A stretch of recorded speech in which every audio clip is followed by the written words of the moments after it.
Now at 9, it's that time of year once again. Little Balkans Day celebrations are underway. Plus, Baxter Springs is taking scam prevention seriously. And Jane, Missouri comes together to support their local school. The 4 states' most watched news starts now. Thank you for joining us tonight. I'm Elise Snowy. Scams continue to become more and more common. Baxter Springs is looking to help educate their community on scam prevention. At Baxter Springs City Hall, the police department hosted a prevention class. Instructor Rhonda taught the class ways to identify scams and how to prevent and handle them. The class also provided resources and contacts in case of fraud emergency. I think people are just reporting it more. I think they've always been around, but maybe people just didn't know to report it. And luckily with social media and with events such as these, we get the information out there that, hey, you're not the only one. Please report that to the right sources. If you or someone you know have questions or concerns regarding a potential scam, you can contact your local police department. Meteorologist Sam Lane joins us for a first look at weather. Much, Elise. It was a pretty warm day across the area with temperatures in the upper 80s and also some low 90s, even some mid 90s out in Howard, where they were up to 96 this afternoon, 95 in Fredonia for some of the warmest readings. We're watching this upper level low over northern Texas spinning around, and as it retreats back towards the west and then to the north, that's going to increase our moisture as we go in through the forecast. But for tonight, we're going to see temperatures falling through the 70s down to about 66 by tomorrow morning. The UV index tomorrow is going to be high once again, 8 on the scale, so about 20 to 25 minutes of burn time. And the allergies are really bad right now. Ragweed, chenopod, and nettle making up the predominant pollens with that. Looking down the lane, we're going to have some nice dry weekend, but increasing humidity and storm chances as we go into early next week, along with above normal temperatures, and I'll detail all that in just a little bit. Thanks, Sam. Little Balkans Day Festival comes to Pittsburgh this week. The festival celebrates the history of immigration and brings the community together with events, classes, and parties. KOAM's Jasmine Knight takes us to visit some of today's festivities. Since 1985, the Little Balkan Day Festival has worked to celebrate ethnic and immigrant culture in the surrounding areas. Immigrants from all across the world were enticed to come. Companies went from here, clear to Europe, ran newspaper ads, published books, sent materials over to advertise for people to come here and make good money mining and deep shaft coal mining. So that's where most of our immigrant population came from. With that being said, 38 years ago, they decided to embrace the new cultures with the goal of passing on the traditions. We have a very vibrant community, all different backgrounds, all different kinds of people, and it takes all walks, it takes all kinds, and we really come together this weekend to celebrate. The Little Balkans Festival features a multitude of events. Today they hosted a car show, a quilting show, a craft and food fair, plus live music, and a Civil War history program. Today at the museum we have some skirmish battles going on, and we have some students that's going to go out and learn how to drill with their weapons, and that'll be fun for them. Most events require passports, which guests can purchase for $5. Some guests, like Ryan, look forward to learning new things and having fun every year. We learn about history of how to, like, over there, we learn kind of how to tell all the sizes and stuff. It's kind of like a family reunion or a community reunion of sorts. I always like the fact that I always run into somebody I haven't seen in forever. So in your free time, be sure to check out the rest of the Little Balkans Festival. Reporting in Pittsburgh, Jasmine Knight, KOAM News. If you didn't get a chance to attend a Little Balkans event today, the festival runs until tomorrow. You can check out their Facebook page or website for more details. The annual Friends of Library book sale was held today. It was also a part of the Little Balkans Festival. Visitors were invited to come and shop for a great cause. The proceeds from the book sale benefit the Friends of the Library, an organization that purchases library materials and sponsors special events, including summer reading programs. The money's used for a lot of children activities during the summer reading programs, and one of our purposes is we want to encourage people to read. So even though this is a fun maker today, we are hoping that people are buying books because we want them to read. The event was held outside the Pittsburgh Public Library's courtyard. The community of Jane, Missouri came together for a fundraiser to support their local school. The event, that was open to all ages, included live music, food, a raffle, and an auction. Oil changes and restaurant certificates were just some of the prizes available in the raffle. What better way to help people, you know, and everyone gets to come out and enjoy the outside, enjoy some good food. We have a lot of donations that we received, a lot of big donations. Guests were also invited to bring lawn chairs and tents while they listened to 6 local bands. Jimmy Buffett, the singer who built himself a business empire, has died at the age of 76. Stephanie Alum looks back at his journey to Margaritaville and all the places in between. Wasted away again in Margaritaville. Jimmy Buffett's laid-back songs captured the feel of lazy days in paradise.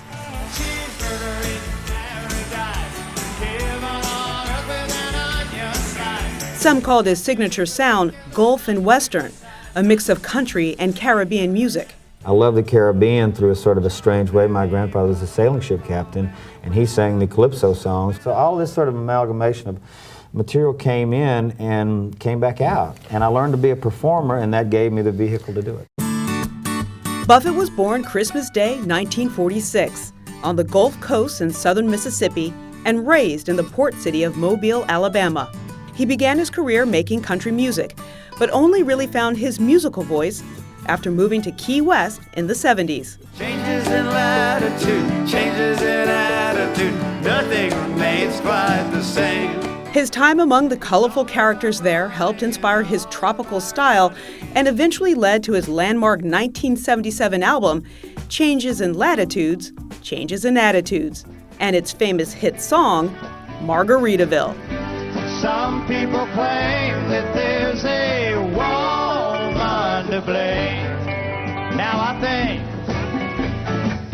it could be my fault. But Buffett's greatest musical success was on the concert stage, not the charts. He made hundreds of millions of dollars touring over the decades, supported by his legion of die-hard fans known as parrot heads. The audience is just so much fun for me to look at. I mean, they're as entertaining to me as I hope I am to them. His music may have been laid back, but Buffett brought so much energy to his life. He piloted airplanes, wrote best-selling books, raised funds for Democratic candidates, and amassed a fortune estimated at $1 billion through his Margaritaville lifestyle brand, which included restaurants, hotels, resorts, and casinos.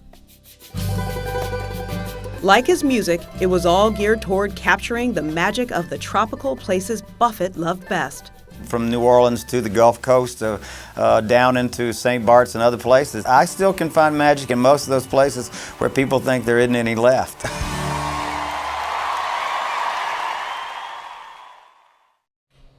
Families are coming together to bring awareness after losing loved ones. Up next. Deaths from counterfeit pills aimed at treating one disorder continues to rise in the U.S. The CDC says overdose deaths involving fake pills were twice as common in the second half of 2021 as they were in the second half of 2019. Counterfeit pills deaths accounted for 5% of overdose deaths. The counterfeit drug resemble prescriptions for opioids or stimulants used for treating ADHD. Families gather to remember those who they lost because of drug overdose. But it's also about awareness and action, according to those whose lives have been impacted. Fox's Jody Goldberg has more.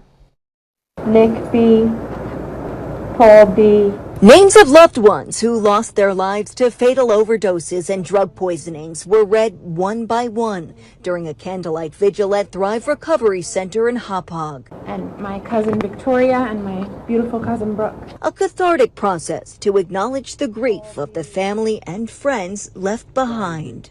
My son died of a fentanyl poisoning and overdose April 8th, 2018. September 19th, 2019 was a devastating day. On International Overdose Awareness Day, the goal is to get rid of the stigma surrounding opioid and substance use disorders. Anyone that thinks this can't happen to my child, I'll give you a wake-up call. You don't always know everything your kid is doing. According to the CDC, more than 107,000 people died of drug overdoses in the United States last year alone. For parents out there, it means having a conversation with your kids, not when they're in trouble, but when they're younger, about the dangers of drugs and alcohol. Naloxone or Narcan used to reverse opioid overdose will be available for $45 in retail stores and online in early September, according to the manufacturer. Now advocates call it a major step in fighting the opioid crisis. If you can get a defibrillator and an EpiPen in a pharmacy, you should be able to obtain naloxone or Narcan. As for those whose lives this epidemic has changed, I'm always aware of the threat of overdose and the tragedy of it. a day like today is just one way to help and heal. I got 17 months sober, I never thought I could get a day. Thank you. On Long Island, Jody Goldberg, Fox 5 News. Meteorologist Sam Lane is next with a complete look at the forecast. And later, President Biden makes his way down to Florida to survey storm damage.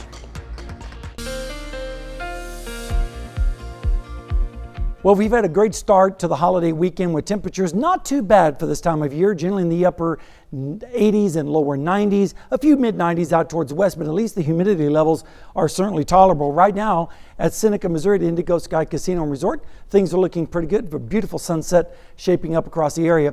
In Joplin, we made it up to 93 today after starting at a cool 59, which was way below the normals of 87 and 64. But look at the rainfall. We're still about 10 1/4 inches of rain so far for this year behind, and nothing on radar right now, and it's going to stay that way for several more days, and then we might see some changes. But temperatures right now are not that bad. Generally mid 70s up in Stockton with 77, same thing in Monette.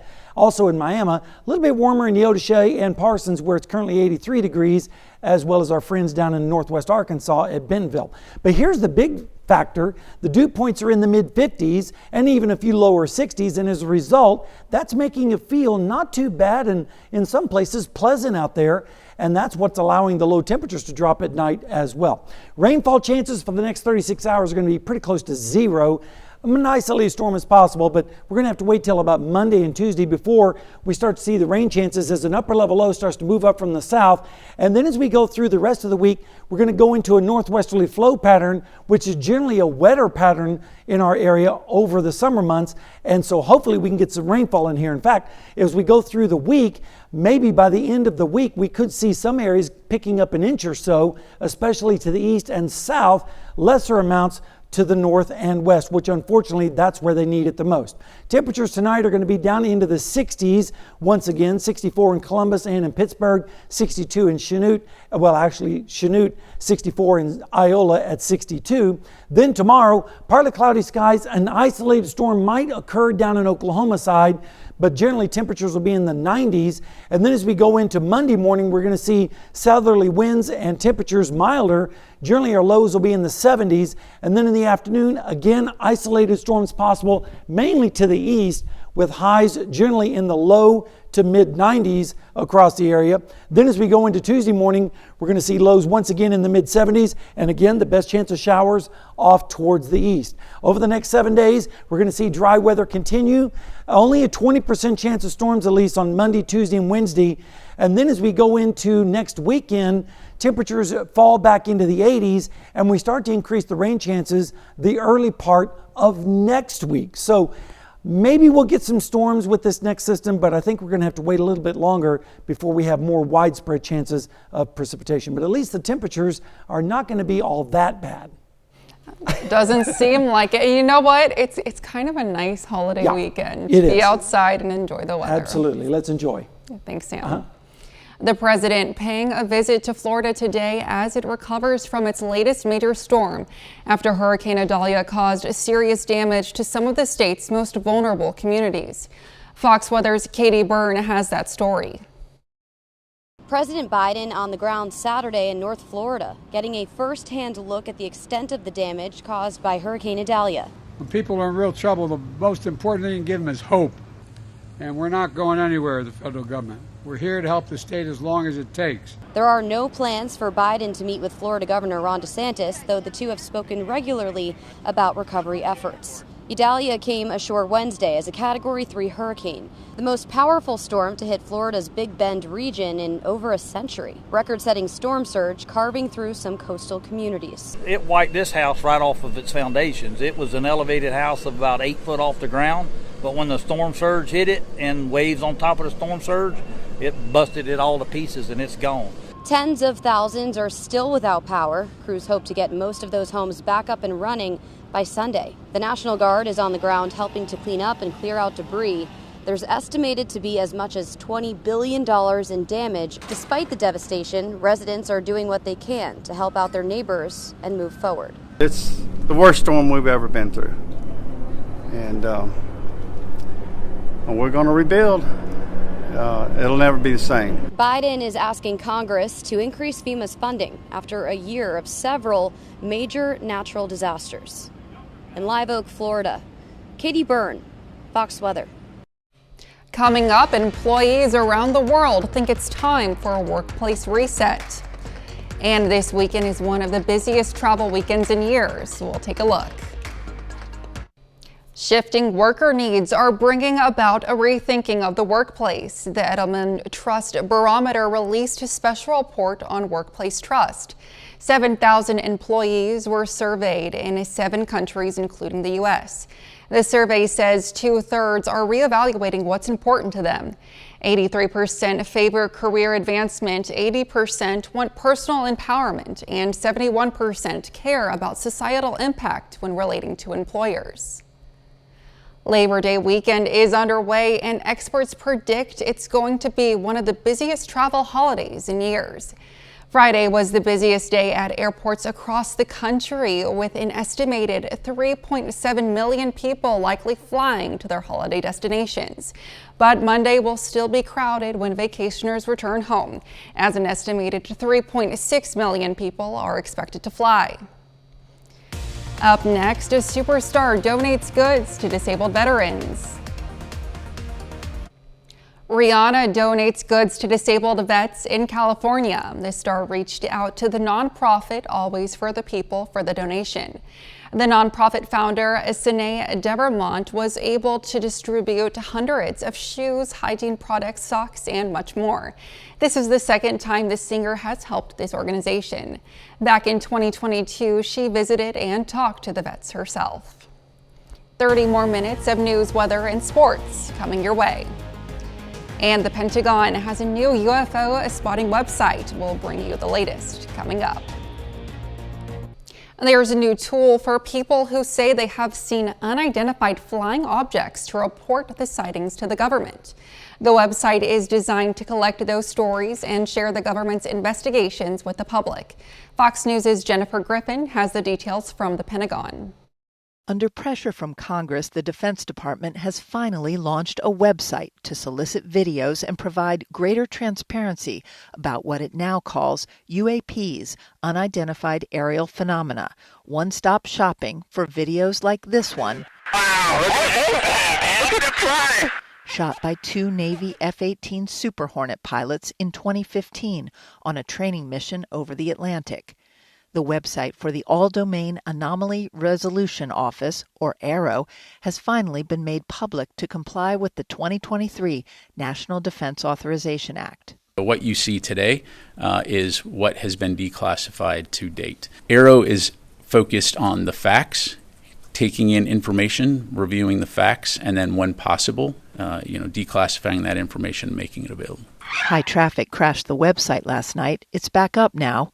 When this former Air Force intelligence officer presented himself as a whistleblower in July, the Pentagon pushed back on his suggestion they had evidence of aliens. Do we have the bodies of the pilots who piloted this craft? Biologics came with some of these recoveries, yeah. Were they, I guess, human or non-human biologics? Non-human. Now, Deputy Defense Secretary Kathleen Hicks is overseeing the Pentagon's UAP investigation team. She will hold weekly meetings to make sure that any unexplained phenomena are not adversaries with technology that could pose a national security threat to the United States. At the Pentagon, Jennifer Griffin, Fox News. Meteorologist Sam Lane joins us for a look at our holiday weekend forecast. All right, thank you very much. It was in the upper 80s and lower 90s across most of the area, some mid 90s out to the west, like in Fredonia and Yates Center, where they topped out at 95 degrees this afternoon. Radar is all clear across our area, and tomorrow we're going to see lots of sunshine, and on the UV index about an 8, which is high, so make sure you're taking the precautions if you're going to be out and about. Also keep a box of Kleenex handy, as the allergies are really bad as well. Most of that ragweed, chenopod, and nettle. And if you're heading out to the lakes tomorrow, here's what take a look at those. Right now, Elk City is about 4.5 feet below normal, where it should be. Grand Lake is basically right at normal, and Table Rock Lake right now is about 1.7 feet below normal. But Stockton is way below as well, at almost 5 feet below normal, where it should be. Now, if we take a look at looking down the lane, we're going to have a nice dry weekend, increasing humidity and storm chances next week, along with above normal temperatures, and I'll detail all that in just a bit. Thanks, Sam. There's new evidence that may connect an infamous serial killer to additional murderers. Jean Cazares has the details. She was a very full of life, typical teenager. This is Cynthia Dawn Kinney, a 16-year-old cheerleader who vanished from an Oklahoma laundromat in 1976. The self-proclaimed BTK serial killer is now the prime suspect in her case and several other unsolved homicides spanning 3 states. It was parts of this journal belonging to BTK, real name Dennis Rader, shared exclusively with CNN, that prompted law enforcement in Oklahoma to act. Shortly after Kenny's disappearance, the sheriff's office received an anonymous call. That male caller informed them that she was located in an old barn. No evidence that lead was ever looked into. Her body was never found. But authorities are now looking at this journal entry by Rader. Bad wash day. He marked that in 1976, he had murdered someone from a laundromat. For the first time, law enforcement is revealing detailed drawings made by Rader, showing young girls tied and bound in barns. Our hope was to get these drawings out in hopes that someone will recognize these barns. As investigators combed through Rader's old files for clues that could link him to Kinney's murder and several others, an unexpected volunteer stepped forward. His daughter, Carrie Rawson. If he's innocent on these, I will defend him. If he is guilty, I will nail him to the wall. Working with authorities, Rawson visited her father in prison for the first time in 18 years. He's in a wheelchair. He has no teeth left. And he went from this vivacious man that was hiking with me right before he was arrested to an elderly man. Did he confess to you? No, he did not. Rader has been in prison since 2005 after pleading guilty to 10 counts of murder. He has not confessed to any additional crimes. But just last week, authorities heard this during one of his prison calls. He said there might still be some things in some old barns. This new investigation led authorities to dig up the area around Rader's former family home just last week in Kansas. The result, more potential evidence discovered, a well-constructed hiding hole. What did you find in the hole that you can tell us? Personal type items. We found items that could have been used for binding people. We found some different remains from materials, carpet fibers. Still ahead, highlights and scores from all over Division I college football from this weekend in sports. And video games are being used to help heal sick children.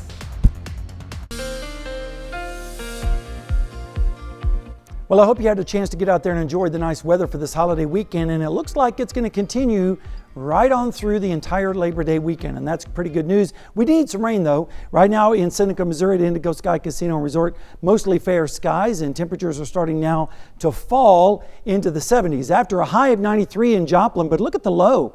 We started out at 59 this morning. That just kind of shows you how dry the atmosphere is, and we're about 10 inches and a quarter behind for the year on rainfall. Unfortunately, there's no rain on the radar right now, but of course, that's what we're kind of wanting for the holiday weekend.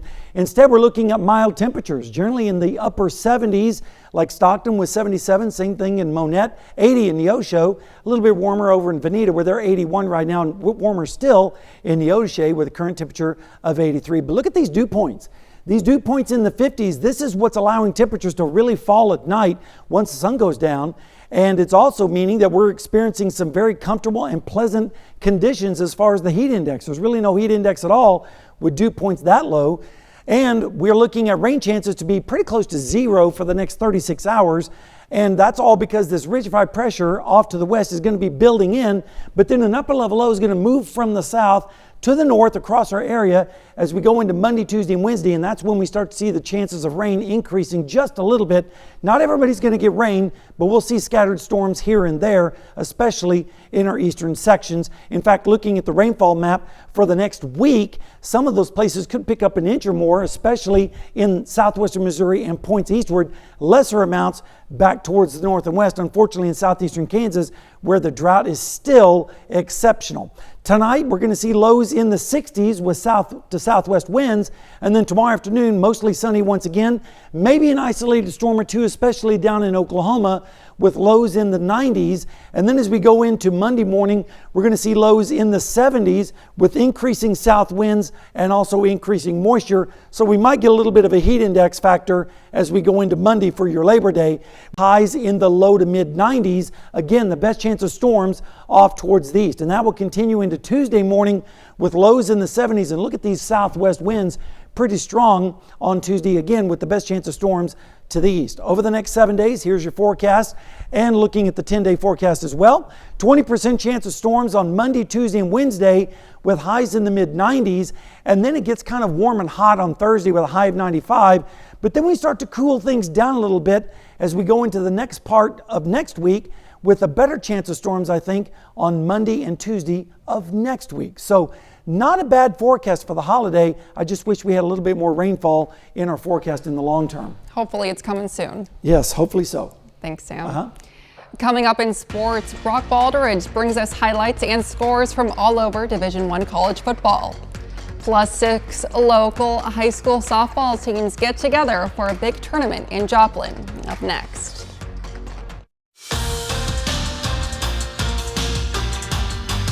This weekend, a collection of softball teams from all over the state of Missouri got together in Joplin for the 19th annual Paige Neal Christina Freeman Softball Invitational Tournament. This year's tournament featured many of our local high school softball teams. Let's start things out with a huge matchup between Neosho and Webb City, Cats versus Cards in the first inning. Wildcats will strike first. Becklin Garrett with an RBI single. Kaiden Smith scores. Neosho cruises to a 6-0 lead in the first 3 innings. On the pitching side now, how about Carly Kinnaird? She was rolling in this game. A couple strikeouts there in the first, and then a big one in the second. Neosho looking like they have an easy win, but not so fast, my friend. Here come the Cardinals. Carson Cahoon at the plate. She will single this one up the middle. As she advances to second, she picks up a pair of RBIs. It's a 6-2 game now. Webb City rallies for 5 runs in the bottom of the third. It's 6-5. 5th inning now. Lily Hall, it is high, it is deep, but stays in the park for a double. However, Webb City will tie the game 6-6. Next batter, Kylie Sargent, squeeze bunt, tough play for Kinnaird, and Addie Brown will score to walk it off. A bunt off, perhaps. Webb City never back down, never what? They come all the way back to score 7 unanswered runs to beat Neosho 7-6. Across the field at the same complex now, Joplin versus Seneca, both teams in the consolation bracket. First inning, Taryn Casey at the plate, hits this one up the middle. 2 runs are going to score easily. It's a 2-run double for Casey, and it's 2-0 Eagles. In the third inning now, Joplin up 7-0 as Bailey Ledford goes up the middle. 2 more runs come in for the Eagles. It's 9-0 now for Joplin. Next batter at the plate, Abby Lowry. Take a good look. You won't see this for long. Big fly for the Eagles and Lowry. 11-0 after the 2-run home run. Joplin wins convincingly to beat Seneca 16-0. Elsewhere in the same tournament, the Carthage Tigers are taking on the Monette Cubs. Carthage had the home run ball working today. The Tigers take care of business and roll past Monette to win this one 13-1. College football returns this Saturday, and both of our local Division II schools get some time off after playing on Thursday night, but there was plenty of local action at the Division I level. The Crimson and Cream take the field for the first time this year. First quarter, Dylan Gabriel goes over to Drake Stoops. He does the rest. Easy touchdown for OU, 7-0 Sooners. Later in the first, same score. Gavin Freeman returns this punt, makes a cut, an opening all the way to the house, 82 yards. We haven't even played full 3 minutes yet. Sooners lead 14-0 after the punt return for a touchdown. Under a minute in the first, OU up 21-0. Gabriel out route to Freeman, touchdown Oklahoma. Long day for Arkansas State, keeps getting longer. Second half now, OU is up 52-0. Arnold Jackson throws it up to Jaden Gibson for the catch. Wow, what a play. Touchdown Sooners. The Sooner Schooner got a workout today. OU shuts out Arkansas State. Sooners win 73-0. North of the Oklahoma border now, the Crimson and Blue take the field on Friday night. Jayhawks versus Missouri State. First quarter, Devin Meal makes a man miss. He will stroll into the end zone to give Kansas a 7-0 lead. Nice play by Neal. Now it's Missouri State's turn. Quarterback Jacob Clark throws to Jamarie Robinson for the touchdown. The Bears tied this game up. It's 7-7. Second quarter now, 10-7 Missouri State. Jason Bean to Luke Grimm for the score. Jayhawks back on top, 14-10.